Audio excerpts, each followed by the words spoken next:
They are not, Marcia. In fact, daylight is when it really became clear just how bad the damage from these flood waters really happens to be. It looks like in this neighborhood here in Brandon that folks are packing up and moving out. But in reality, these moving trucks are just to survive all of the damage. They're trying to save their belongings in these neighborhoods.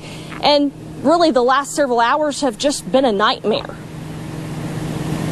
Started late Sunday night in Rankin County. As rain pounded the area, emergency crews rushed to block roads and keep cars from driving through the flooded intersections. But as the water kept rising, it got closer to homes. Mill Creek subdivision in Brandon had more than 60 people evacuated.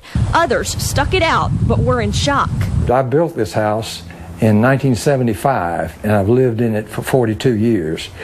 We've never had a flood. Rush Busby got his weather alerts, but didn't expect more than a lot of rain. Then he noticed a fire truck pulling up into his subdivision around 2 a.m. First thing I did when I opened the doors, I got flooded. The water rushed in through the doorway. The house took on about 3 inches, still enough to soak these carpets.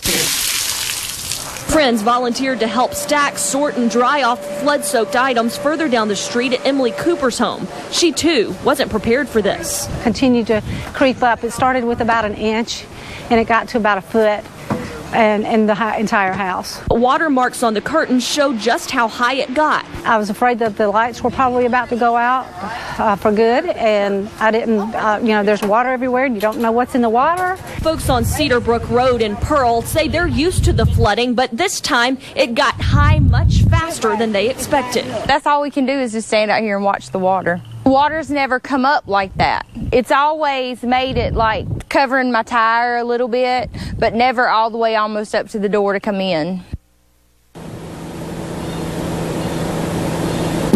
So things like this, materials from inside the houses, the carpeting that is soaked, the padding that goes beneath that carpeting, this seems to be the most common sight.